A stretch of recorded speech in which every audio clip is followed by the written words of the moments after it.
শিশির ভেজা ঘাসের ফাঁক থেকে মোহরের মতো অক্ষরগুলো তুলে এনে আঙ্গুলের নাচুনে শব্দের পর শব্দের মালা গেঁথে কবি সৃষ্টি করেন কবিতা। আর সেই কবিতাগুলিকে অনুপম কণ্ঠশৈলী দিয়ে শিল্পের মাত্রায় যারা নিয়ে যান তারাই বাচিক শিল্পী, আবৃত্তি শিল্পী। সুপ্রিয় দর্শক, স্বাগতম। আমন্ত্রণ জানাচ্ছি কানাডা বাংলাদেশ সলিডারিটি সিবিএস এর ভার্চুয়াল স্টুডিওতে শিল্পকথন অনুষ্ঠানটি দেখার জন্য। প্রিয় দর্শক বন্ধুরা, আমি আশা করি আজকের অনুষ্ঠানটি নিশ্চয়ই আপনারা দারুণভাবে উপভোগ করবেন। এজন্যই যে আজকের আয়োজনে আমাদের আমন্ত্রণে সম্মতি জানিয়ে আমাদের অনুষ্ঠানে যিনি এসেছেন তিনি দুই বাংলার আবৃত্তি জগতের উজ্জ্বলতম নক্ষত্র বাচিক শিল্পী মেধা বন্দ্যোপাধ্যায়। স্বাগতম মেধা বন্দ্যোপাধ্যায়, আপনাকে আমাদের স্টুডিওতে। নমস্কার। নমস্কার, ভালো আছেন নিশ্চয়ই? হ্যাঁ, ভালো আছি। এখন ভালো আছি বলাটা তো খুব কষ্টকর এই পরিস্থিতিতে, কিন্তু ভালো থাকার চেষ্টা করে যাচ্ছি। সেটাই যে আপনারা কেমন আছেন? আপনার সঙ্গে সুর মিলিয়েই বলছি একই কথা, যে আজকের যে বিশ্ব, আজকের এই বিশ্বে ভালো থাকাটাই একটা অনেক বড় ব্যাপার। তারপরেও ভালো তো থাকতেই হবে, এটাই জীবন। সবকিছু মিলিয়ে আমরা আছি একরকম ভালোই। কলকাতা থেকে আপনি আমাদের সঙ্গে আজকের এই অনুষ্ঠানে শুনবো আপনার কথা, আপনার কবিতা। তার আগে আরেকবার, যেমন আপনার পরিমণ্ডল, আপনার পারিপার্শ্বিকতা নিয়ে এই বিশেষ পরিস্থিতিতে, মূলত আমি যেটা বলছি যে আমরা কোভিড-19 বলছি বা করোনা ভাইরাস, আপনার ওখানে কি ধরনের একটি পরিস্থিতি চলছে, যদি খুব সামান্যভাবে কিছু জানা যায়।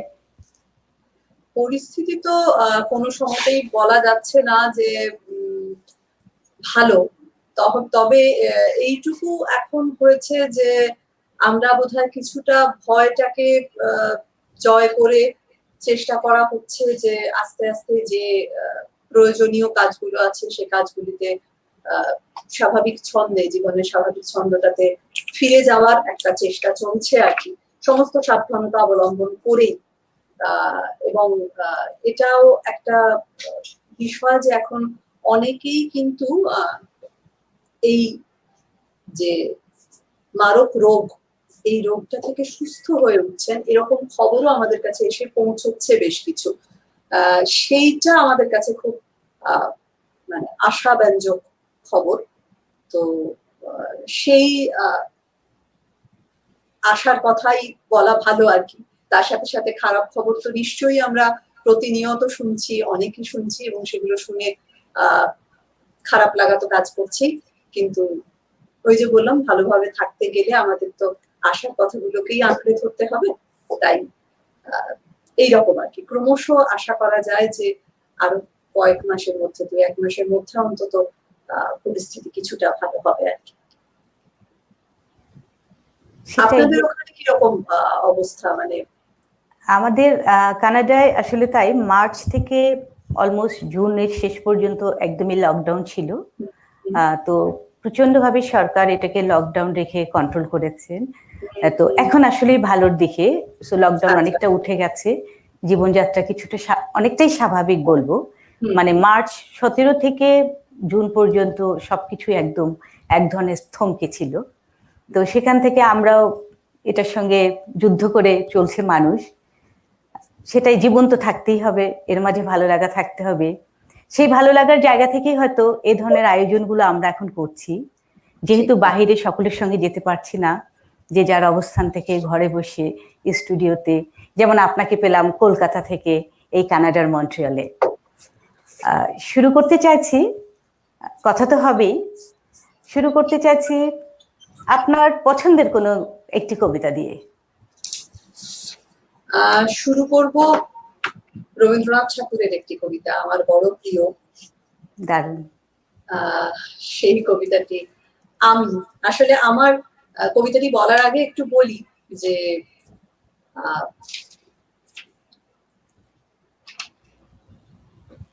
কবিতাটিতে মানে আমরা যে পরিস্থিতিটা সকলে মিলে চলছি, যে পরিস্থিতির মধ্য দিয়ে বা যে পরিস্থিতি ক্রমশ আমরা পেরিয়ে যাচ্ছি, সেই পরিস্থিতি থেকে কিন্তু যেভাবে গোটা বিশ্ব পৃথিবী স্তব্ধ হয়ে গিয়েছিল এবং এখনো সম্পূর্ণ স্বাভাবিক নয়, সেখান থেকে আমাদের কিন্তু কিছু শেখার আছে। মানে প্রতিটা ঘটনা আমাদেরকে যদি একটু কিছু না শেখায়, তাহলে তো যে ভুল আগে হয়েছে সেই ভুল আমাদের আবার হবে। ফলে আমি চাইবো রবীন্দ্রনাথ ঠাকুরের আমি কবিতাটা দিয়ে আমাদের সকলের চেতনায় ঘা দিতে, আরেকবার নতুন করে আমাদের বোধকে জাগ্রত করতে। আমারই চেতনার রঙে পান্না হলো সবুজ, চুনি উঠলো রাঙা হয়ে, আমি চোখ মেললুম আকাশে, জ্বলে উঠলো আলো পূবে পশ্চিমে, গোলাপের দিকে চেয়ে বললুম সুন্দর, সুন্দর হলো সে। তুমি বলবে যে তত্ত্ব কথা, এ কবির বাণী নয়, আমি বলবো এ সত্য, তাই এ কাব্য। এ আমার অহংকার, অহংকার সমস্ত মানুষের হয়ে, মানুষের অহংকার পটেই বিশ্বকর্মার বিশ্বশিল্প। তত্ত্বজ্ঞানী জপ করছেন নিঃশ্বাসে প্রশ্বাসে, না না না, না চুনি, না পান্না, না আলো, না গোলাপ, না আমি, না তুমি। ওদিকে অসীম যিনি, তিনি স্বয়ং করেছেন সাধনা মানুষের সীমানায়, তাকে বলে আমি। সেই আমির গহনে আলো আধারের ঘটল সঙ্গম, দেখা দিল রূপ, জেগে উঠল রস, না কখন ফুটে উঠে হলো মায়ার মন্ত্রে, রেখায় রঙে, সুখে দুঃখে।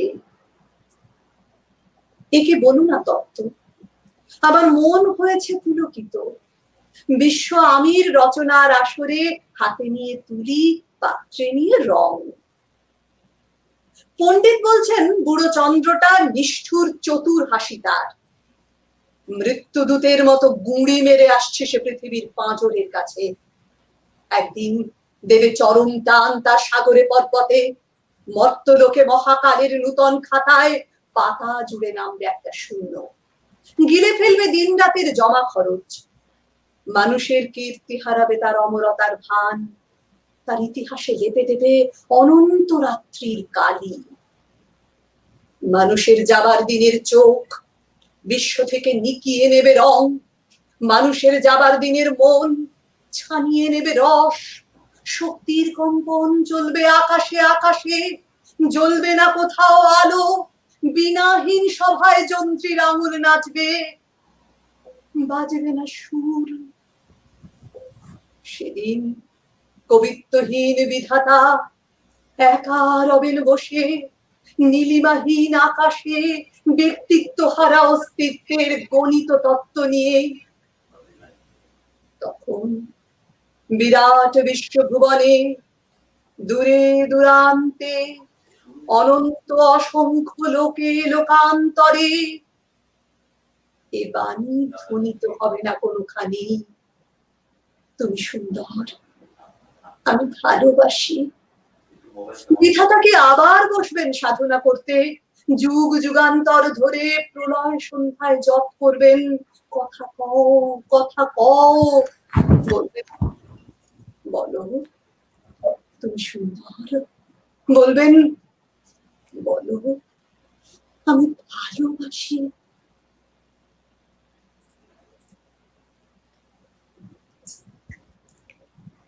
অসাধারণ, ঠিক বলেছেন, একদম এই সময়ের একটি কবিতা। আসলে রবীন্দ্রনাথ তো আমাদের সবকিছুর সাথে, সব সময়ের জন্য, সব ঘটনার জন্য, সব দিনের জন্যই তিনি সাহিত্যকে আমাদের জীবনের প্রতিটি পর্যায়ের সঙ্গে যুক্ত করেছেন। আপনাকে খুব ভালো লাগছে আসলে আপনাকে পেয়ে। আমি আশা করি দর্শক শ্রোতা যারা শুনছেন তারা সকলেই অনেক অনেক খুশি হচ্ছেন বা আনন্দিত হচ্ছেন। এখান থেকে আসি যে পরিমণ্ডলে আপনি বড় হয়ে উঠেছেন, এটা একটা সাংস্কৃতিক আঙ্গিনায় আপনার জন্ম, বেড়ে ওঠা। মা একজন নাট্যশিল্পী, বাবা আবৃত্তিকার। আমি যতদূর জানি যে বাবার কাছ থেকে ঘুম পাড়ানির ছড়া কবিতা শুনতে শুনতেই কবিতাকে ভালোবেসে ফেলা, অনেকটা বোধহয় না বুঝেই ভালো লাগাটা, তারপরে একসময় নিশ্চয়ই ভালোবাসাটা এসেছে। সেদিনের কিছু কথা বলবেন? হ্যাঁ, বলবো তো, বলতে বড় ভালো লাগে আমার। আসলে আমার ছোটবেলায় ঠিকই শুনেছেন, বাবার কাছে কবিতা শুনতে শুনতে আমি ঘুমোতাম, এরকমই পরবর্তীকালে শুনেছি। আর খুব আটপৌরে জীবনযাত্রা ছিল তখন। আমরা 3 বোন, আমি 2 বোন, বাবা মা, আমরা সকলে মিলে গলা খুলে রবীন্দ্রসঙ্গীত গাইতাম। হয়তোবা মাঝে মাঝে সুরেরও ত্রুটি বিচ্যুতি করতো, কিন্তু তাতে আমাদের কিছু এসে যেত না। আমরা মনের আনন্দে, প্রাণের আনন্দে গাইতাম আর গলা খুলে কবিতা বলতাম। এইরকম একটা পরিবেশ আমি সত্যি পেয়েছি, আমি ভাগ্যবতী তার জন্য। আর এখনো আমি এটা খুব সত্যি যে আমি সেই ভাগ্যবতীদের মধ্যে একজন, যে আজও এত বছর বাদে যখন আর আমার কাছে বাবা মার সঙ্গে, বোনেদের সঙ্গে কাটানো সেই সময়গুলো এই মুহূর্তে হয়তো আমার কাছে বর্তমান নয়, কিন্তু যেখানেই আছি সেখানে কিন্তু কবিতাকে নিয়ে থাকতে পারছি। আমার পরিবারের সকলে মিলে সেই আনুকূল্যটা আমাকে দেয় বা আমি পাই, যেখানে কবিতাকে আমি আঁকড়ে ধরে থাকতে পারি আর কি। না সেটাই, আপনি আটপৌরে বলেছেন, কিন্তু আমার কাছে, হ্যাঁ আটপৌরে, কিন্তু আমার কাছে মানে ওই জীবনটাতে একটা প্রাণ ছিল আসলে আমাদের বেড়ে ওঠা। জি হ্যাঁ, ওই জীবনটাতে ভীষণ প্রাণ ছিল, তবে আমার কিন্তু মানে আমি জানি না, আমার কাছে সেই জীবনটা একরকমের সুন্দর তো নিশ্চয়ই ছিল, কিন্তু আমি বর্তমানকেও ভীষণ ভাবে উপভোগ করি। আমার কাছে এটাও ভীষণ, কারণ আমার ছেলে কবিতা বলে, আমার জীবন সঙ্গী যিনি, তিনি বস্তুত তার জন্যই আমি আপনাদের কাছে পৌঁছতে পারা বা আপনাদের ভালোবাসা পাওয়ার যে বিষয়টি, সেটি তার কারণেই ঘটে। এবং আমার ছেলেও এখন আমার সহযোগী, কবিতা খুঁজে দেয়। ফলে এই জীবনটাকেও যে আমি আমার খুব মানে আমি আলাদা করে দুটোর মধ্যে তুলনা করে বলতে পারবো যে এটা ভালো বা ওটা একটু কম ভালো, এমনটা নয়। আমি বর্তমানটাকেও সত্যি সত্যি বড় বেশি করে উপভোগ করি। না আমি তাই বলছি, না আমরা মূলত এই জীবনটাকে আমরা সবাই কিন্তু জানি যে আধুনিক জীবনটাকে আমরা বড় বেশি বর্ণাঢ্য, আমি বলতে চাই আর কি। হ্যাঁ হ্যাঁ হ্যাঁ, একদম সেটা শিখি। সে আটপৌরে বিষয়টা আমাদের মধ্যে, যেমন এত যন্ত্র নির্ভর হয়ে গেছি আমরা সর্বক্ষেত্রে, এবং আমি একেবারে স্বর্গ পাওয়া যায়, ব্যাপারটা যেন অনেকটা তেমন। হ্যাঁ হ্যাঁ, আর আমি ছোটবেলা থেকেই আমার যন্ত্রের সঙ্গে খুব একটা সদ্ভাব নেই, এখনো নেই। এবং এই জন্য অনেকে অনেক সময় আমি মানে এখনো আমার বই খাতা টানে আমাকে বেশি, কম্পিউটার, মোবাইল, ফেসবুক টানে না। এবং সেজন্য অনেক সময় বিভ্রান্তি তৈরি হয়, অনেকে ভুল বোঝেন, কিন্তু যারা আমাকে চেনেন বা জানেন তারা জানেন যে এটা আমার একটা স্বভাবের অঙ্গ। তবু এখন অনেকটা শিখতে চেষ্টা করেছি। এখন অনেক কিছু আমার ছেলের কাছ থেকেও আমাকে শিখতে হয় আর কি, যে কিভাবে, কারণ ওরা অনেক বেশি জানে। স্বাভাবিক, আমাদেরও তাই। আর বাকি পুরোটাই মানে আমার জীবন সঙ্গী, আমার বন্ধু যিনি, তার উপরই নির্ভর করে এই পুরো মানে যেটুকু আপনাদের কাছে পৌঁছতে পারার যে কাজটা আর কি, সেই কাজটা পুরোটাই বা আমার কবিতাকে নিয়ে পৌঁছতে পারা, এই পুরোটাই তার জন্য করতে পারি আর কি। তার মানে আসলে আপনি সবসময় একটু সুন্দর পরিবেশ পেয়েছেন, এটাও একটা ব্যাপার। এটা অবশ্যই তাই যে আমি সুন্দর পরিবেশ পেয়েছি। আমি সেজন্যই বললাম যে অনেক মানুষ আছেন যারা কিন্তু মানে আমি ব্যক্তিগতভাবে অনেক মানুষকে জানি যে একটু পরিবেশ পেলে তারা হয়তো অন্য অনেক কিছু করতে পারতো, কিন্তু সত্যি সেই সৌভাগ্য অনেকের ঘটেনি। কিন্তু আমার ঈশ্বরের আশীর্বাদ, হয়তো তার কোনো ইচ্ছে রয়েছে আমাকে নিয়ে, আমার জন্য, তার জন্য হয়তো আমি মানে এই সুযোগ পেয়েছি আর কি, বা এই সুবিধাগুলো পেয়েছি বা পেয়ে চলেছি। না আমরাও আসলে সত্যি আনন্দিত যে আপনি সেই সুযোগটা পেয়েছিলেন, পরিবেশ পেয়েছিলেন বলেই আজকের মেধা বন্দ্যোপাধ্যায়কে আমরা পাচ্ছি, আপনার কবিতা শুনতে পাচ্ছি। একটু ফিরে যাই, মানে আমার একটু জানতে ইচ্ছে করছে, হয় না এই ধরনের কিছু স্মৃতি থেকে যায়? প্রথম মানে কবিতার সাথে যেহেতু বেড়ে ওঠা সাংস্কৃতিক পরিমণ্ডলে, আবারও বলছি, নিশ্চয়ই স্কুল থেকে ছোট বয়স থেকে এগুলি করে এসছেন। কিন্তু আমার একটি জানতে চাওয়া, ধরে নেন যে খুব বড় একটি স্টেজে, মানে বড় জনসমাগমে কোন কবিতাটি পড়েছিলেন, মনে আছে? যদি কিছুটা শোনান।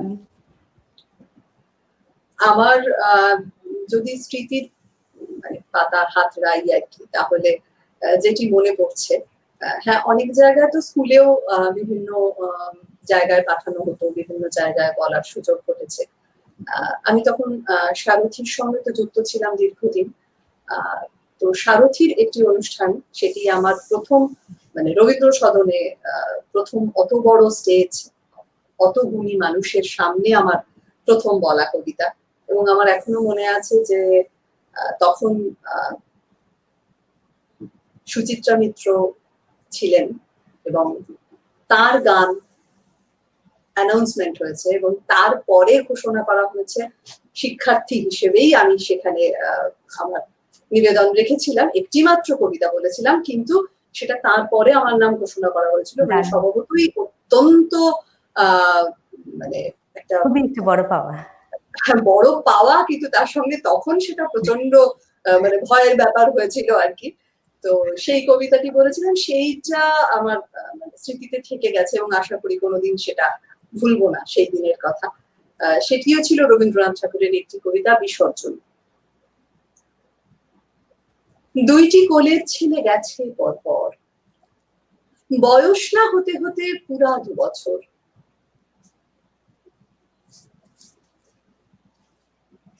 দুইটি কোলের ছেলে গেছে পরপর, বয়স না হতে হতে পুরা 2 বছর।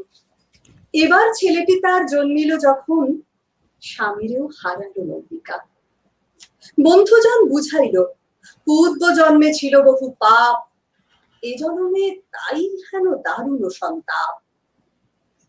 শোকানল দগ্ধ নারী একান্ত বিনয়ে, অজ্ঞাত জন্মের পাপ শিরে বহি লয়ে, প্রায়শ্চিত্তে দিল মন।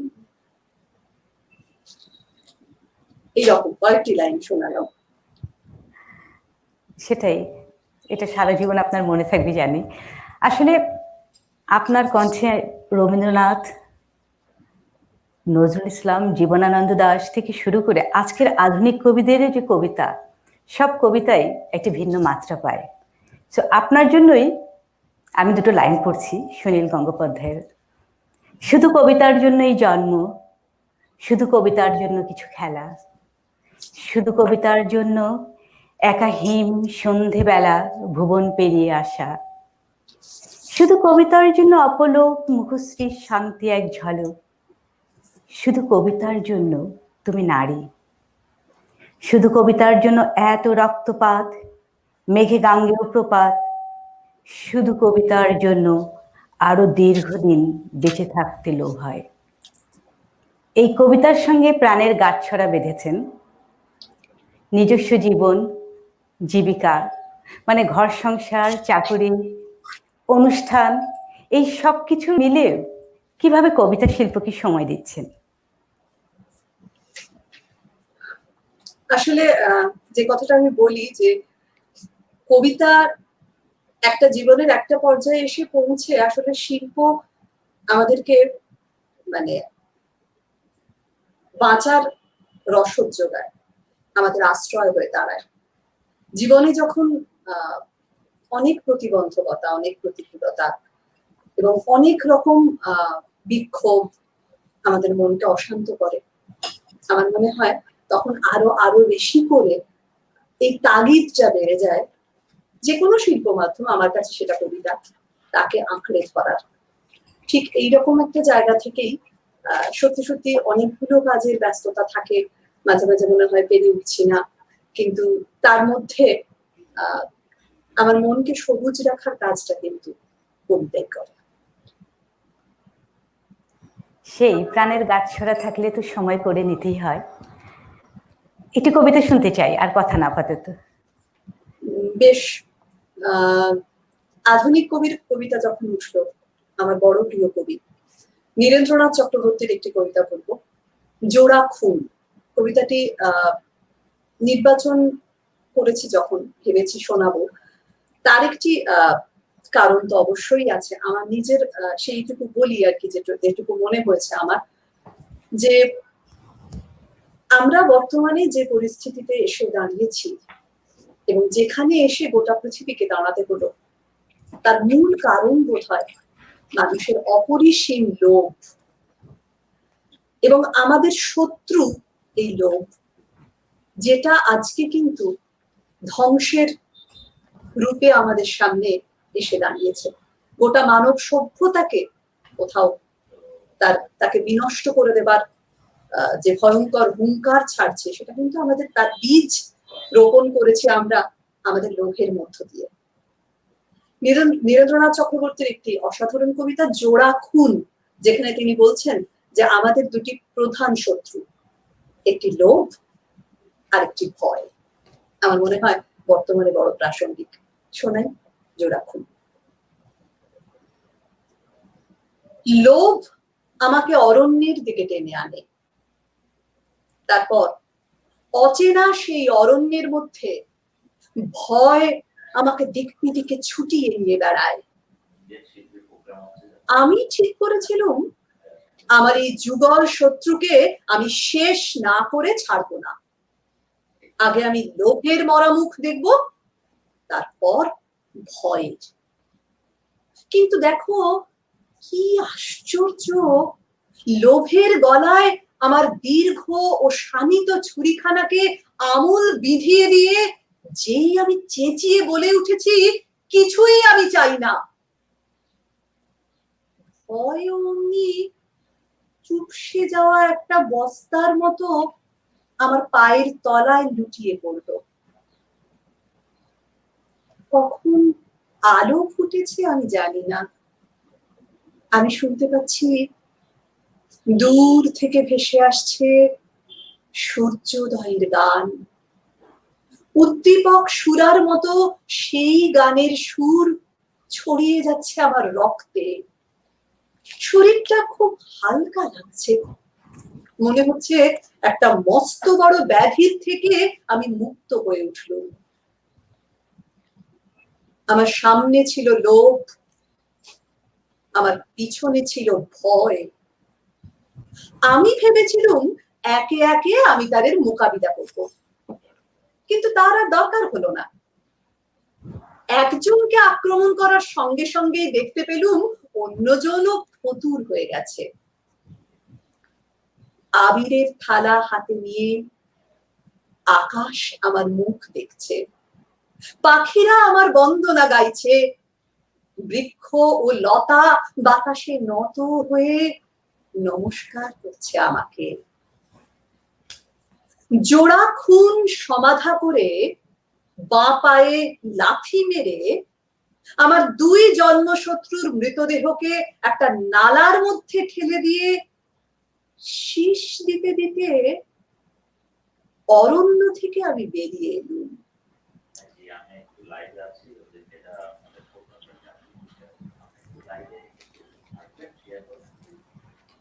ধন্যবাদ শ্রীমতী মেধা বন্দ্যোপাধ্যায়।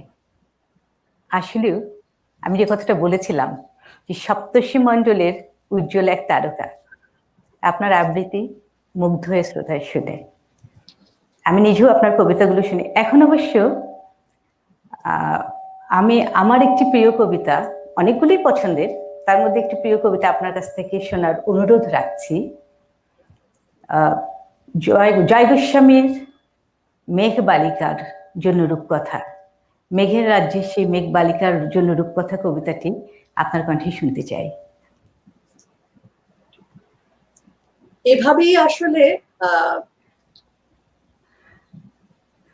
একজন মানুষের সঙ্গে আরেকজন মানুষের যোগ তৈরি হয়ে যায়। বর্ষাকাল আমার নিজের ভীষণ পছন্দের একটি কবিতা, যেটি আপনি অনুরোধ করলেন। আমার নিশ্চয়ই খুব ভালো লাগবে সেটি শোনাতে। শোনাচ্ছি জয় গোস্বামীর কবিতা মেঘ বালিকার জন্য রূপকথা। আমি যখন ছোট ছিলাম খেলতে যেতাম মেঘের দলে। একদিন এক মেঘবালিকা প্রশ্ন করলো কৌতূহলে, এই ছেলেটা, নাম কি রে তোর? আমি বললাম ফুসমন্তর।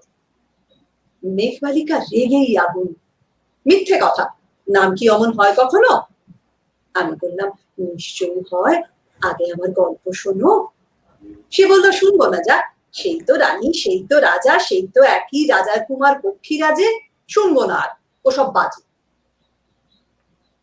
আমি বললাম তোমার জন্য নতুন করে লিখবো তবে। সে বলল সত্যি লিখবি? বেশ, তাহলে মস্ত করে লিখতে হবে, লিখেই কিন্তু আমায় দিবি। আমি বললাম তোমার জন্য লিখতে পারি এক পৃথিবী।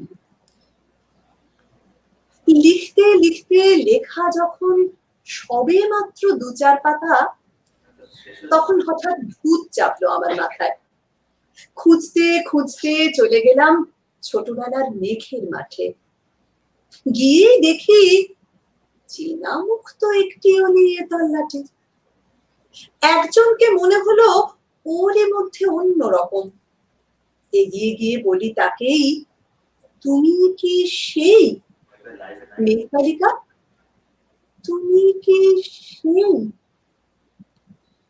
সে বলেছে মনে তো নেই। আমারও সব মনে তো নেই। আমি বললাম তুমি আমায় লেখার কথা বলেছিলে। সে বলল সঙ্গে আছে, ভাসিয়ে দাও গায়ের ঝিলে। আর হ্যাঁ শোনো, এখন আমি মেঘ নই আর, এখন সবাই বৃষ্টি বলে ডাকে আমায়। বলেই হঠাৎ এক পশলায় চুল থেকে নখ আমায় পুরো ভিজিয়ে দিয়ে অন্য অন্য বৃষ্টি বাদল সঙ্গে নিয়ে মিলিয়ে গেল খরস্রোতায়, মিলিয়ে গেল দূরে কোথায়, দূরে দূরে। বৃষ্টি বলে ডাকে আমায়, বৃষ্টি বলে ডাকে আমায়। আপন মনে বলতে বলতে আমি কেবল বসে রইলাম ভিজে একসা কাপড় জামায় গাছের তলায়। বৃষ্টি নাকি মেঘের জন্য? এমন সময় অন্য একটি বৃষ্টি আমায় চিনতে পেরে বলল, তাতে মন খারাপের কি হয়েছে, যাও ফিরে যাও, লেখো আবার। এখন পুরো বর্ষা চলছে, তাই আমরা নানান দেশে ভীষণ ব্যস্ত। তুমিও যাও, মন দাও গে তোমার কাজে, বর্ষা থেকে ফিরে আমরা নিজেই যাব তোমার কাছে। এক পৃথিবী লিখবো আমি, এক পৃথিবী লিখবো বলে ঘর ছেড়ে সেই ঘর বাঁধলাম গহন বলে। সঙ্গে শুধু কাগজ কলম, একাই থাকবো, একাই দুটো ফুটিয়ে খাবো। ২-১ মুঠো ধুলোবালি, যখন যারা আসবে মনে তাদের লিখবো, লিখেই যাব। এক পৃথিবীর ১০০ রকম স্বপ্ন দেখার সাধ্য থাকবে যে রূপকথার, সে রূপকথা আমার একার। ঘাড় গুঁজে দিন লিখতে লিখতে, ঘাড় গুঁজে রাত লিখতে লিখতে, মুছেছে দিন, মুছেছে রাত। যখন আমার লেখবার হাত অসাড় হলো, মনে পড়লো সাল কি তারিখ, বছর কি মাস, সেসব হিসেব আর ধরিনি। লেখার দিকে তাকিয়ে দেখি এক পৃথিবী লিখবো বলে একটা খাতাও শেষ করিনি। সঙ্গে সঙ্গে ঝমঝমিয়ে বৃষ্টি এলো খাতার উপর, আজীবনের লেখার উপর। বৃষ্টি এলো এই অরণ্যে, বাইরে তখন গাছের নিচে নাচছে ময়ূর আনন্দিত। এ গাছ ও গাছ উড়ছে পাখি, বলছে পাখি কবির জন্যে এই অরণ্যে আমরা থাকি। বলছে ওরা কবির জন্যে আমরা কোথাও, আমরা কোথাও, আমরা কোথাও হার মানিনি। কবি তখন কুটির থেকে তাকিয়ে আছে অনেক দূরে,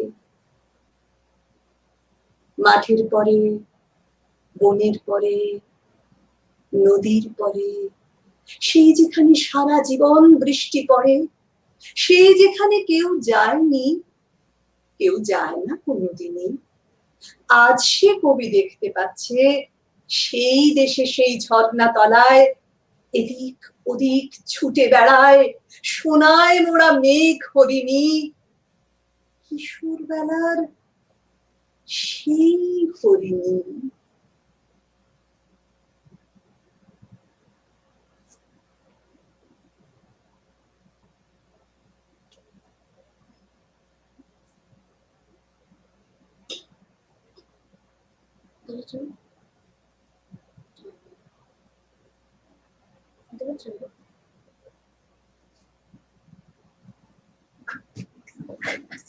জানি যে আপনি আপনি শিক্ষকতা করছেন, মানে নতুন প্রজন্মকে নিয়ে আপনার চলাফেরাটা অনেক বেশি, এবং সম্ভবত আপনার নিজস্ব একটি কবিতার সংগঠনও আছে। তো আজকের নতুন প্রজন্ম তারা কিভাবে নিচ্ছে? তারা কি এক পৃথিবী লেখার জন্য ঘর ছেড়ে বাইরে পা দিবে? তাদের কাছে কবিতা বা কবিতা আবৃত্তির এই শিল্পটা কিভাবে চর্চা হচ্ছে? আমার যেটি মনে হচ্ছে, আসলে আমরা তো তাদেরকে এমন একটা জীবনযাত্রার মধ্যে রেখেছি যেখানে কল্পনার অবকাশ নেই, সবকিছু খুব প্রয়োজনের ভিত্তিতে ভাবতে শেখাচ্ছি, প্রয়োজনের অতিরিক্ত কিছুই থাকবে না। সেখানে গল্পের বই, কবিতার বই সবই কিন্তু সেই প্রয়োজনের অতিরিক্ত। আমি অধিকাংশ মানুষের কথা বলছি, নিশ্চয়ই সচেতন মানুষরা তাদের মতো করে তাদের চেষ্টা করছেন, এবং সেই জন্যেই হয়তো আমি কিন্তু এরকম বেশ কিছু ছোটদের বা বেশ কিছু পরবর্তী প্রজন্মের মানুষজনকে দেখছি যারা কিন্তু কবিতাকে ভালোবাসছে, কবিতা শুনতে চাইছে, কবিতা শুনে মুগ্ধ হচ্ছে, কবিতা শিখতে চাইছে, এবং শুধু তাই নয়, কবিতার মধ্যে যে রস আছে সেই রসটাকে আস্বাদন করার চেষ্টা করছে। আমার মানে সান্নিধ্যে এরকম বেশ কিছু মানুষকে আমি পাচ্ছি। আমার সংগঠন মেধামঞ্জুরিতে এমন বেশ কিছু মানুষ রয়েছে, এবং মেধামঞ্জুরির বাইরেও আরো বেশ কিছু মানুষের সঙ্গে আমি পরিচিত, যাদের মধ্যে আমি কিন্তু এগুলোকে খুঁজে পাচ্ছি। এটা বড্ড আশার কথা, কারণ আমরা বড়রা তো ছোটদের সঙ্গে সবসময় ঠিক করছি না, ঠিক যথার্থ পরিবেশ যা দেওয়া উচিত তাদেরকে সেটা দিতে পাচ্ছি না। কিন্তু তবুও পাথরেও যেমন ফুল ফোটে তেমন ভাবে ওরা কিন্তু ওদের মতো করে ওদের ভালো লাগাটুকুকে খুঁজে নেওয়ার চেষ্টা করছে আপ্রাণ। আর আমি বা যারা শিল্প সচেতন মানুষ, এমন অনেক মানুষ রয়েছে যারা কিন্তু সেই কাজটা করার চেষ্টা করছি, যাতে এই চারা গাছগুলো বা যে মানুষ, সেটা চারা গাছ নাও হতে পারে, যারা আশ্রয় খুঁজছে কবিতার কাছে, কবিতাকে ধরে জীবনের সমস্ত তিক্ততাকে কাটাতে চাইছে, তাদের কাছে সেটুকু পৌঁছে দেওয়ার চেষ্টা করছি, তাদেরকে সেইটুকু সুযোগ করে দেওয়ার চেষ্টা করছি। খুব ভালো লাগছে, শুভকামনা থাকছে আপনার সংগঠনের জন্য। আপনার কথা ধরে বলছি, আসলে নিশ্চয়ই দেশে তারপরেও কিছু কাজ হচ্ছে, যেহেতু আমাদের নিজের ভূমি সেটা। কিন্তু আসলে আমরা যারা বাহিরে, আমি যদি আমার এই শহরের কথাই বলি, কানাডার মন্ট্রিয়ল, এখানে ফ্রেঞ্চ প্রথম ল্যাঙ্গুয়েজ, ফরাসি ভাষা, ইংরেজি, এটা এখানে প্রথম ল্যাঙ্গুয়েজ কিন্তু হচ্ছে, ভাষাটা হচ্ছে ফরাসি এবং ইংরেজি বাইলিঙ্গুয়াল। তো এখানে আমাদের যে প্রজন্ম, আমাদের বাচ্চারা যারা বড় হচ্ছে, তারা এই দুটো ভাষা নিয়ে বড় হচ্ছে। তো এর মাঝে বাংলাকে দেয়াটা খুব কঠিন হয়ে যাচ্ছে। আমরা চেষ্টা করি, অনেক অভিভাবকই আমরা চেষ্টা করি কিছু করার, কিন্তু আসলে ওভাবে আমরা জানি না যে কতটুকু নিয়ে যেতে পারবে, মানে গতিটা খুব কম। তো এটা আসলে প্রবাসী হয়তো হবেই, আমি জানি না এক সময় এটা থাকবে কি না তাও বুঝতে পারছি না, এরকম একটা অবস্থা আমরা আছি। তবে চোখ পেতে থাকি, মানে চোখ চেয়ে থাকি বলবো, কান পেতে থাকি দেশের দিকেই। আমি সেটা, আমার কিন্তু মনে হয় মানে আপনারা অনেক ভালো বলতে পারবেন যে ওখানকার আপনাদের মানসিকতা, তবে আমি বিভিন্ন মানুষের কাছ থেকে, মানে যারা প্রবাসে থাকেন, আমার মনে হয় এখানের অনেক মানুষ বাংলাকে কিন্তু উপেক্ষা করেন, হ্যাঁ, মর্মটা অনেক সময় বুঝতে পারেন না, কিন্তু হয় না যে মায়ের কাছ থেকে যখন আমরা দূরে থাকি তখন বেশি করে অনুভব করি মাকে, তো ঠিক তেমনটাই বোধহয় হয় প্রবাসের মানুষজনের সঙ্গে আমি যতটুকু পরিচিত হয়েছি তাদের মধ্যেও কিন্তু সেই আকুলতাটা আমি ভীষণভাবে দেখেছি, যে বাংলাকে আঁকড়ে ধরার, বাংলা শিল্প সাহিত্য কবিতাকে আঁকড়ে ধরার, এবং বিভিন্ন মানুষ কবিতা শেখার জন্য বাইরে থেকে যারা বিভিন্ন সময় ফোন করেছেন, এবং এতটাই মানে সেটা হয়েছে যে আমি হয়তোবা মেধামঞ্জুরি অনলাইনের কথা ভাবতে বাধ্য হব 2-1 মাসের মধ্যে সেটা শুরু হতে যাচ্ছে আর কি। কিন্তু আমি এই যে প্রসঙ্গে এই কথাটি বলছি যে আমি কিন্তু মানে তাদের মধ্যে সেই আকুলতাটা আছে, এবং অনেক মানুষ মানে আপনাদের মতো মানুষ যারা, তারা হয়তো বিদেশের থেকেও নিজের ভাষাকে ভালোবাসতে শেখাচ্ছেন আপনাদের পরবর্তী প্রজন্মকে। এইটা কিন্তু অনেক বড় কাজ, কঠিন কাজ তো অবশ্যই, কিন্তু আমি সেটার জন্য মানে বিশেষ আমাদের তরফ থেকে বিশেষ কৃতজ্ঞ বোধ করি আমরা, যেটা আমরা এখানে অত্যন্ত সহজ, কিন্তু তবুও আমরা আমাদের ছেলে মেয়েদের সবসময়তে কিন্তু বাংলার প্রতি সেই ভালোবাসাটা কিন্তু প্রতি ঘরে ঘরে যে জন্ম মানে তাদের মধ্যে তৈরি করতে পারছি এমনটা কিন্তু নয়, মানে সেইটা খুব দুঃখের কথা আর কি। সেই মানে অনেকগুলো কথা ঠিক বলেছেন যে বাহিরে যখন আসে আকুলতাটা থাকে, কিন্তু আমি বলছি যে আমরা একটা প্রজন্ম আকুলতাটাকে নিয়ে আছি, আমি আসলে তার পরের প্রজন্ম বা পরে যারা তাদের সংখ্যাটা, আমি সেই সংখ্যার কথাটা বলছি আসলে। হ্যাঁ, কারণ ওই একই বাস্তবতা, রিয়েলিটি, বাস্তবতার কাছে দাঁড়িয়ে তারা তাদের এই পৃথিবী মানে এই দেশে তাদের জীবন জীবিকা পড়াশোনায় হয়তো হারিয়ে যাবে আর কি, বা মুখের ভাষা হিসেবে থাকবে। তারপরেও একই আমরা চেষ্টা করি আমাদের বিভিন্ন অনুষ্ঠানগুলোতে, জাতীয় অনুষ্ঠানগুলোতে 21শে ফেব্রুয়ারি, 16ই ডিসেম্বর, 26 মার্চ কিংবা পহেলা বৈশাখ, কিংবা এখানে আপনাদের এই প্রচেষ্টাগুলো তো তাদেরকে অন্য কিছু শেখাচ্ছে, অন্য কিছু দেখাচ্ছে। জি জি জি, ঈদ, দুর্গাপূজা, মানে পূজার সমস্ত অনুষ্ঠানে নতুন প্রজন্মের বাচ্চারা আসে, তারা নাচ করে, কবিতা করে, গান করে। আমি চেষ্টা করছি, বাট আপনি বুঝেনি তো বাহিরে যেটা। ধন্যবাদ। আরেকটি কবিতা শুনি।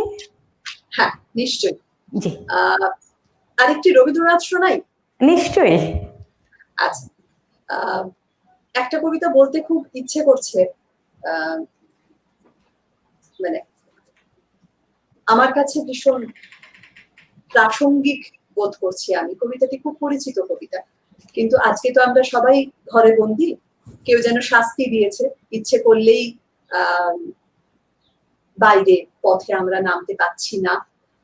আর একই সঙ্গে আমার মনে হচ্ছে যে ওই আমাদের হৃদয় বিনা যে পড়াটা শেখায়, সে পড়াটা যদি শিখতাম তাহলে বোধহয় আজকের পরিস্থিতি তৈরি হতো না। আমরা তো আসলে পুঁথি পড়েছি, তাই জন্যই হয়তো এমন কাজ করছি যাতে মানুষ নিজেরই নিজের বিনাশকে ডেকে আনছে। তাই শোনাই আমার নিজের মতো করে, আমার মনে হয়েছে যে কবিতাটি প্রাসঙ্গিক, রবীন্দ্রনাথ ঠাকুরের বাউল। দূরে অশোক তলায় পুঁতির কণ্ঠিখানি গলায়, বাউল দাঁড়িয়ে কেন আছো? সামনে আমি নাতে তোমার একতারাটি হাতে, তুমি সুর লাগিয়ে নাচো। পথে করতে খেলা আমার কখন হলো বেলা, আমার শাস্তি দিল তাই। ইচ্ছে কোথায় নাবি, কিন্তু ঘরে বন্ধ চাবি, আমার বেরুতে পথ নাই। বাড়ি ফেরার তরে তোমায় কেউ না তাড়া করে, তোমার নাই কোনো পাঠশালা। সমস্ত দিন কাটে তোমার পথে ঘাটে মাঠে, তোমার ঘরেতে নেই তালা। তাই তো তোমার নাচে আমার প্রাণ যেন যেন ভাই বাঁচে, আমার মন যেন পায় ছুটি। ওগো তোমার নাচে যেন ঢেউয়ের দোলা আছে, ঝড়ে গাছের লুটোপুটি। অনেক দূরের দেশ আমার চোখে লাগায় রেশ, যখন তোমায় দেখি পথে। দেখতে যে পায় মন কত নাম না জানা বন, কোন পথ হারা পথে। হঠাৎ মনে লাগে যেন অনেক দিনের আগে আমি অমনি ছিলেন ছাড়া, সেদিন গেল ছেড়ে আমার পথ নিল কে কেড়ে, আমার হারালো এক তারা। কে নিল গো টেনে আমায় পাঠশালাতে এনে, আমার এলো গুরু মশাই। মন সদা যার চলে যত ঘর ছাড়াদের দলে, তারে ঘরে কেন বসায়? কত আমায় ভাই, তোমার গুরু মশাই নাই? আমি যখন দেখি ভেবে বুঝতে পারি খাঁটি তোমার বুকের এক তারাটি, তোমায় ওই তো পড়া দেবে। তোমার কানে কানে ওরি গুনগুনানি গানে তোমায় কোন কথা যে কয়, সব কি তুমি বোঝো? তারই মানে যেন খোঁজো কেবল ফিরে ভুবনময়। ওরই কাছে বুঝি আছে তোমার নাচের পুঁজি, তোমার খ্যাপা পায়ের ছুটি। ওরই সুরের বলে তোমার গলার মালা দোলে, দোলে তোমার মাথার ঝুঁটি। মন যে আমার পালায় তোমার একতারা পাঠশালায়, আমায় ভুলিয়ে দিতে পারো? নেবে আমায় সাথে? এসব পণ্ডিতেরই হাতে আমায় কেন সবাই মারো? ভুলিয়ে দিয়ে পড়া, আমায় শেখাও সুরে গড়া, তোমার তালা ভাঙার পাঠ। আর কিছু না চাই, যেন আকাশ খানা পাই আর পালিয়ে যাবার মাঠ। দূরে কেন আছো? দ্বারের আগল ধরে নাচো, বাউল আমারই এইখানে। সমস্ত দিন ধরে যেন মাতন ওঠে ভরে তোমার ভাঙন লাগা গানে। ধন্যবাদ। আমরা অনুষ্ঠানে একটা পর্যায়ে চলে এসেছি। আপনার সঙ্গে আপনার কবিতার কথা শুনতে শুনতে কিভাবে সময় চলে যাচ্ছে, আর বেশি কথায় যাব না। আমার শেষ একটা পছন্দের কবিতা আছে, শুধু আমার না, সব দর্শকদেরই, আমি জানি। তো সেটা আমি পরে যাব। তার আগে আপনার পছন্দের যদি আরেকটি কবিতা শুনি, তারপরে হয়তো আমি আমার পছন্দের কবিতার কথা বলবো। বেশ,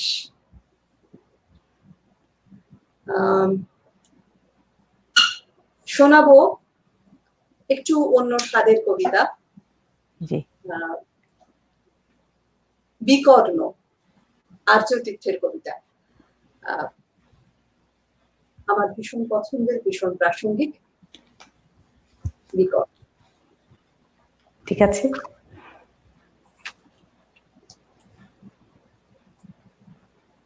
যাজ্ঞ শ্রেণীর খুলছে শাড়ি, টানছে ধরে দুঃশাসন। দায় ছিল যার গর্জে ওঠার, নিচু মাথায় সে পাঁচজন। দুর্যোধনের নগ্ন উরু, ইঙ্গিতে তার ধর্ষ কাম। হস্তিনাপুর দেখছে বসে, ধস্ত হতে তার সুনাম। অন্ধ রাজা সিংহাসনে, আত্ম চেঁচান বৌমা তার। নিজের দলের নির্যাতনে সব রাজা হন নির্বিকার। কর্ণ বসে হাসছে হা হা, রাজার দলের লোক তো সে।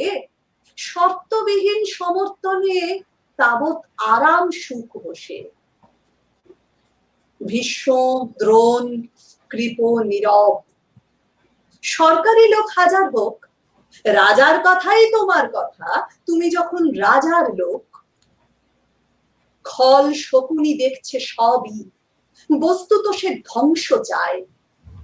ঘরের মাটি লাল হয়ে যাক, দেশ বিভাগের যন্ত্রণায়। সুশীল সভায় ঘটছে যখন রাজ অপরাধ জঘন্য, ঠিক তখনই তার বিরোধে চেঁচিয়ে ওঠেন বিকর্ণ। বিকর্ণ নন কেউ কেটা লোক, 100 ভাইয়ের একজনা।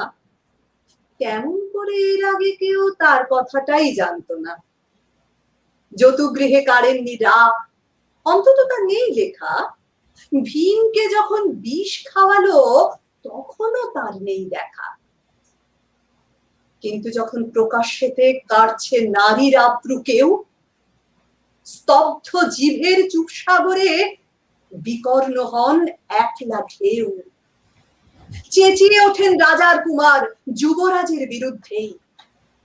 মহাবলী পাণ্ডবেরও গলায় তখন সে সুর নেই। রাজাও যখন নীরব থেকে সায় দিয়ে যান ধর্ষণে, ঠিক তখনই সমস্ত যুগ বিকর্ণদের স্বর শোনে। আমরা যারা কিচ্ছুটি নই, একটি নোটে ভোট কেবল, অত্যাচারের সঙ্গী হলে সঙ্গী শুধু চোখের জল, পোষ্যভাবে যাবনা চেবাই অন্ধ এবং নিকর্ণ। প্রার্থনা থাক আমরা যেন একবার হই বিকর্ণ, প্রার্থনা থাক আমরা যেন একবার হই বিকর্ণ।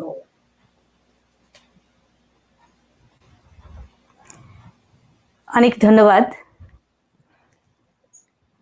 শ্রীমতী মেধা বন্দ্যোপাধ্যায়, আপনি আমাদের আমন্ত্রণে এখানে এসেছেন। আপনার কবিতা, কথা আপনার মুগ্ধ শ্রোতারা শুনছে।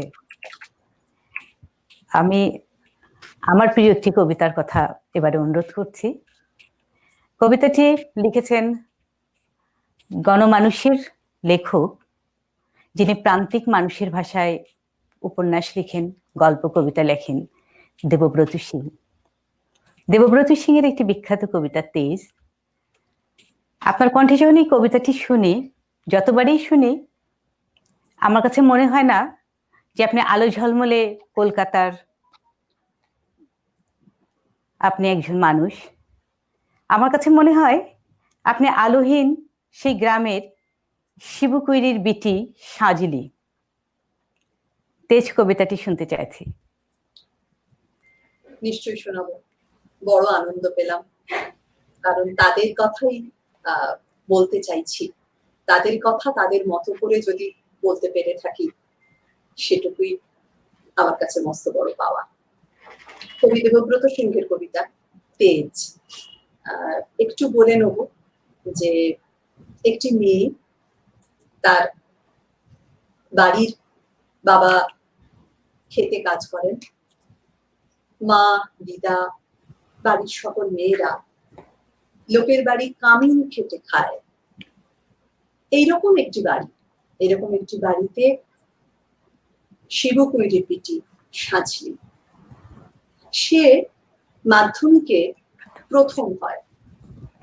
এই মাধ্যমিকে প্রথম হওয়ার যে আকস্মিক খ্যাতির যে বিড়ম্বনা এবং তার যে অনুভব, সেটিকে নিয়ে কবি দেবব্রত সিংহর অসাধারণ সৃষ্টি তেজ। আমি জামবনির কুইরিপাড়ার শিবু কুইরির বিটি সাজলি বটি। কাগজওয়ালারা বললে এক অতটুকুন বললে হবে কেন? তুমি এবারকার মাধ্যমিকে প্রথম হইছ, তোমাকে বলতে হবে আরো কিছু। টিভি ওয়ালারা বললে এক, তুমি খ্যাত মজুরের মিয়া, তুমি কি করে কামিং থেকে মাধ্যমিকে প্রথম হলে বলো দেখি, সেটাও তোমাকে বলতে হবে খুলে। পঞ্চায়েতের রনি বৌদি, প্রধান, উপপ্রধান, এমএলএ, এমপি সব একেবারে হামিয়ে পড়লো আমাদের মাটির কুড়িয়া ঘরে। জামবনি স্কুলে হেডমাস্টার কোন বিধান বেলায় টিনের আগুড় খুলে হাইকে ডাইকে ঘুম ভাঙাই। খবরটা যখন আমাদের প্রথম শুনালে, তখন মাকে জড়ায় শুয়েছিলাম আমি। কুড়িয়া ঘরের ঘুটঘুটা আধারে হেডমাস্টারকে দেখিয়ে মায়ের পাড়া আমিও চোখ চালে ওই ফেলেছিলাম। এ কি স্বপ্ন দেখছি নাকি?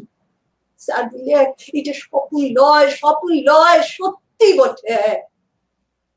কথাটা শুনে কাঁদে ভাষায় দিয়েছিলাম আমরা তো মা বিটি। আজ বাপ বাঁচিয়ে থাকলে আমি মানুষটাকে দেখাইতে পাইতাম বহুত কিছু। আমার বুকের ভিতরে যেতে জালো সন্ধ্যা বাতিটা জ্বালিয়ে দিয়েছিল মানুষটা, সেই বাতিটা আজকে কেমন আমাদের কুড়িয়া ঘরটাকে আলো কুড়িয়েছে, সেটা দেখাইতে পাইতাম। আপনারা বলছেন বটে, কথাটা কিন্তু শুনতে খুবই ভালো। তোমাদের মতন মিয়ারা যদি উঠে আসে তাহলে ভারতবর্ষ উঠে আসে, কিন্তু উঠে আসা রাস্তাটা যে এখনো তৈয়ার হয় নাই। খাড়া পাহাড়ে উঠা যে কি জিনিস, বহুত দম লাগে, বহুত তেজ লাগে। আমি জামবনির কুইরিপাড়ার শিবু কুইরির বিটি সাজলি। যখন তাকে হুঁশ হয়েছে তখন তাকে শুনে আসছি বিটি না মাটি। ঠাকুমা বলছ পরের ঘরে হিসাল ঢালবে, তার আবার লিখা পড়া। গায়ের বাবুরা বলতো তুই কুমিরি পাড়ার বিটি ছিলা, তোর কামিন খাটা ছাড়া গতি কি? বাপ বলতো দেখ সাজি, মন খারাপ করলি তো হারিয়ে গেলি। শুন, যে যা বলছে বলুক গা, এসব কথা এক কানে সিমহালে আরেক কানে বার করে দিবি। তখন বাবু পাড়ার কুচিল লেঘরিয়া ঘরে কামিন খাইতক মা। ক্ষয় রোগের তারসে মায়ের যতটা ভাঙে নাই অতটা। মাঝে মধ্যে জ্বর টর আসতো বটে, জ্বর এলিয়ে মা চুপচাপ এগনাতে তালাই পাতে শুয়ে থাকতো। মনে আছে সে ছিল চার কালের সকাল, রদ উঠেছিল ঝলমলানি, ঝিঙা ফুলা রদ। আমি সে হ্রদে পিঠ দিয়ে গা ধুলাই করছিল ইতিহাস, কেলা সেভেনের সামন্ত রাজাদের ইতিহাস। দেঘরিয়া গিন্নি লোক পাঠাইছিল বার কতক। মায়ের জ্বর সেটা না শুনতে নাই চায়। আমাদের দিদি বুড়ি তখনও বাঁচছে, কুলতলায় বসে ছেঁড়া কম্বল মুড়ি দিয়ে বিড়ি ফুঁকছিল বুড়ি। শেষতক্ষ বুড়ি সেদিন পড়া থেকে উঠাই মায়ের কাজটুকুন করতে পাঠাইছিল বাবু ঘরে। পুরানো ফটক ঘেরা উঠান, অত বড় দরদালান, অত বড় বারান্দা, সব ঝাঁট ফাট দিয়ে সাফ সুতরো করে আসছিলেন চুলিয়ে। দেঘরিয়া গিন্নি নাই ছেড়ে এক গাদা ইটা কাঠা জুঠা বাসন আমার সামনে আনিয়ে ধুলে দিলে। বললাম আমি তোমাদের জুঠা বাসন ধুতে লাগবো? বাবু গিন্নি কি রাগ! কি বললি তুই? যত বড় মূল আর তত বড় কথা। জানিস তোর মা, তোর মায়ের মা, তার মায়ের মা সবাই এতকাল আমাদের জুঠা বাসন ধুয়ে গুজারে গেল, আর তুই বললি জুঠা বাসন ধুতে লাগবি? বললাম হ, আমি তোমাদের জুঠা বাসন ধুতে লাগবো, তোমরা লোক দেখে লাউদা, আমি চলল। কথাটা বুঝলে কটকট কটকট করে বাবু গিন্নির মুখের সামনে আমি বেড়াই চলে এলাম। তারপর দেশে কি কাণ্ড, কি ঝামেলা। বেলা ডুবলে মাহাতোদের ধান কাটছে, বাপ ঘরকে ফিরে এলে দু পাতা লেখা পড়া করা লাতনির ছোট মুখে বড় থুতির কথা সাত কাহান করে বলেছিল দিদি বুড়ি। মা কোনো রাগ করে নাই। আঘন মাসের সন্ধ্যা বেলায় এক মাথা ঝাঁকড়া চুল ঝাঁকানো বাপের পেটানো পাথরের মুখটা ঝলকে উঠেছিল আগুনের রাজ্যে। বাপের অমন চেহারা আমি কোনোদিন দেখি নাই। বাপ সেদিন মার দিদি বুড়ির সম্মুখে আমাকে কাছকে দেখে মাথায় হাত বুলাই গমগমা গলায় বইয়েছিল, যা করেছিস বেশ করেছিস। শুন, তোর মা, তোর মায়ের মা, তার মায়ের মা সবাই করেছে কামিনগিরি, বাবু ঘরে গতর খাটাই খাইয়েছে, তাতে হয়েছেটা কি? তাতে হয়েছেটা কি? এই কথাটা মনে রাখবি সাজলি, তুই কিন্তু কামিন হবার লাগে জম্মাস নাই। যত বড় লাটসাহেবই হোক কেনে, কারো কাছে মাথা নুয়াই নিজের তেজ বিকাবি নাই। এই তেজটুকুনের লাগে লেখাপড়া শিখাচ্ছি তোকে, না হলে আমাদের মতো আভাটা মানুষের ঘরে আর আছেটা কি? আমি জামবনির কুইরি পাড়ার শিবু কুইরির বিটি সাজলি। কবেকার সেই দিনের কথা বলতে যায় টিভিওয়ালা কাগজওয়ালাদের সামনে এখন কি যে বলি। তাল পাতার রদ দিয়ে ঘেরা গোকুললতার ইটনাতে লুকে এখন লুকাকার, তার মাঝে বাঁশি বাজায়, জিপ গাড়িতে চেপে আগু পিছু পুলিশ নিয়ে মন্ত্রী আইলেক ছুটে। কোথায় সাজলি কুইরি, কোথায়? বলতে বলতে বন্দুকধারী পুলিশ নিয়ে সজা আমাদের মাটির কুঁড়া ঘরে। হেড স্যার বললে প্রণাম কর সাজলি, প্রণাম কর। মন্ত্রী তখন পিঠ চাপড়ায় বললে তুমি কামির খাটে মাধ্যমিকে প্রথম হয়েছ, তাই তোমাকে দেখতে আইলাম। সত্যি বড় গরিব অবস্থা উঠে। তোমাদের মতন মেয়ারা যদি উঠে আসে তাহলে ভারতবর্ষ উঠে আসে। তোমাদের মতন মেয়ারা যাতে উঠে আসে তার লাগে তো আমাদের সরকার। হেইলাম 10,000 টাকার চেকটা এখন নাও। শুনো, আমরা তোমাকে আরো ফুল দিব, সম্বর্ধনা দিব, আরো দেদা টাকা তুলে দিব। এই টিভির লোক, কাগজের লোক কারা আছেন এদিকে আসেন। তখন ছোট বড় কত রকমের সব ঝলকে উঠলো ক্যামেরা, ঝলকে উঠলো মন্ত্রীর মুখ। না না, মন্ত্রী লয়, মন্ত্রী লয়, ঝুলকে উঠলো আমার বাপের মুখ, গনগনা আগুনের পাড়া আগুন মানুষের মুখ। আমি তক্ষুনি বলে উঠলাম, না না, এই টাকা আমার নাই লাগবে, আমাকে যে আপনারা ফুল দিবেন, আরো অনেক কিছু দিবেন বলছেন, আমার নাই লাগবে। মন্ত্রী তখন রোগ গিলে গায়ে সে দেঘরিয়া গিন্নির বড় বেটা, আসে এখন পাটির বড় লেখা। সে ভিড় ঠেলে আসে বললে, কেন কি হয়েছে রে সাজলি, তুই তো আমাদের ঘরে কামিন ছিলি, বল তোর কি কি লাগবে, বল তোর কি কি লাগবে, খুলে বল খালি। বললাম, আমার মতো আরো অনেক সাজলি আছে, আরো শিবকুইরির বিটি আছে গা গিরামে, তারা যতদিন অন্ধকারে পুড়ে থাকবে, তারা যতদিন লেখাপড়ার লাগে কাঁদে বলবে, ততদিন কোন বাবুর দয়া আমার নাই লাগবে। শুনছেন আপনারা, ততদিন কোন বাবুর দয়া আমার নাই লাগবে।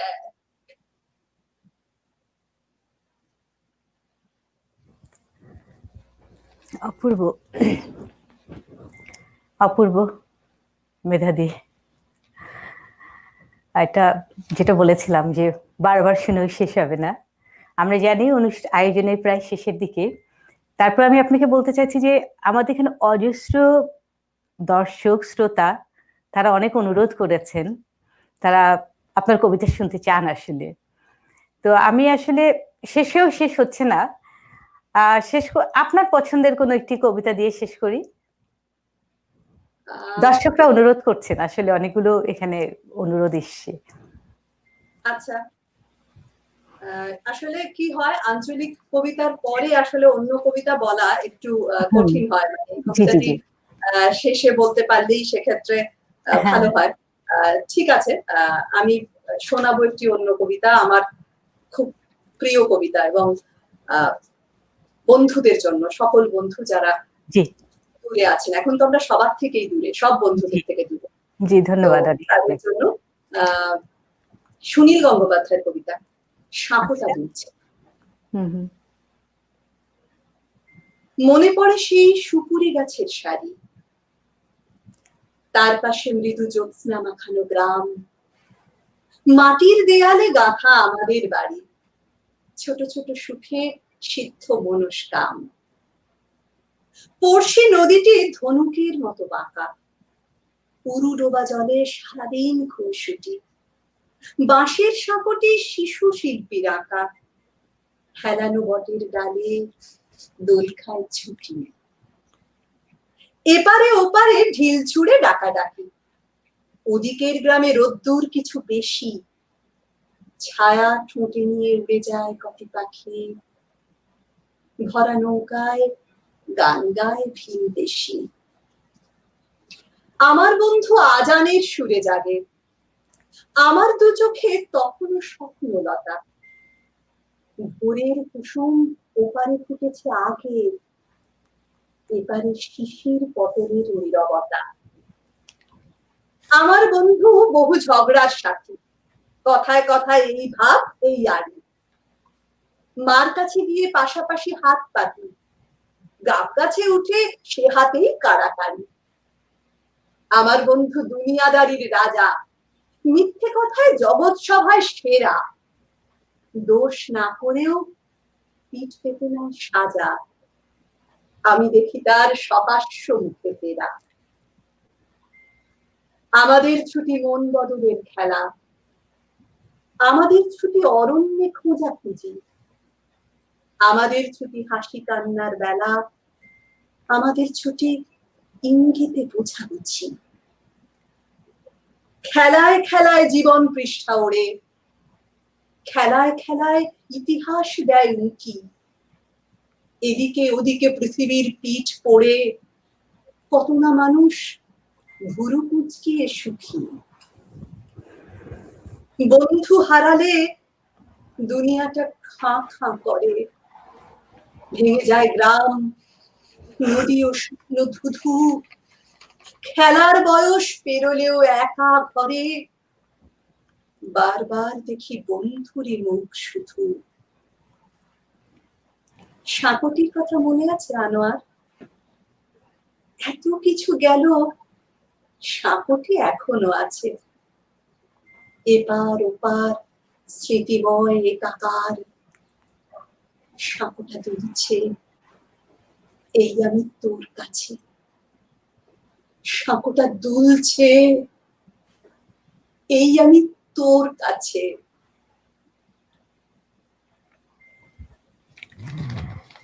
ধন্যবাদ।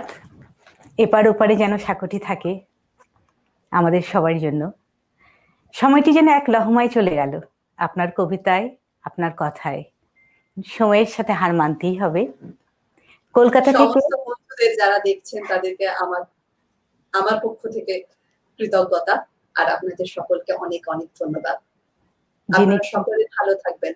আমরা সবাই মিলে নিশ্চয়ই এই দুঃসময়টাকে পেরিয়ে যাব এবং আমরা সকলে মিলে আনন্দ করে আবার আমাদের ভাষা, আমাদের শিল্প, আমাদের সাহিত্য, আমাদের সংস্কৃতিকে নিয়ে আরো ভালো করে বাঁচতে পারবো, এই আশা রাখি। সেই আশা আমরাও রাখি। কলকাতা থেকে কানাডার মন্ট্রিয়েলের সিবিএস এর ভার্চুয়াল স্টুডিওতে আপনি আমাদের শিল্পকথন অনুষ্ঠানটিকে ঋদ্ধ করেছেন আপনার কবিতা দিয়ে, আপনার কথা দিয়ে। আবারও ধন্যবাদ সকলের পক্ষ থেকে। সুপ্রিয় দর্শক শ্রোতা, এতক্ষণ আমাদের সঙ্গে থাকার জন্য আপনাদের প্রতিও থাকছে অনেক অনেক ধন্যবাদ। বিশেষভাবে ধন্যবাদ জানাতে চাই এই অনুষ্ঠানের আয়োজক সংগঠন কানাডা বাংলাদেশ সলিডারিটির সভাপতি জিয়াউল হক জিয়াকে। ধন্যবাদ জানাতে চাই সিবিএইচ ভার্চুয়াল স্টুডিও এবং মিডিয়া টেকনোলজি ডিরেক্টর আরিফ সেতু এবং এই প্রোগ্রাম ডিরেক্টর মঞ্জুর এহসান চৌধুরী মিঠুকে, এবং এই ভার্চুয়াল স্টুডিওর টিম সদস্য সাফিনা করিম আপনাকেও। ভালো থাকবেন, সবাই সুস্থ থাকবেন। মেধাদি, আপনিও অনেক ভালো থাকুন, সুস্থ থাকুন, নিরাপদে থাকুন, কারণ আপনার কাছ থেকে আরো অনেক কবিতা শুনবো। নমস্কার। নমস্কার।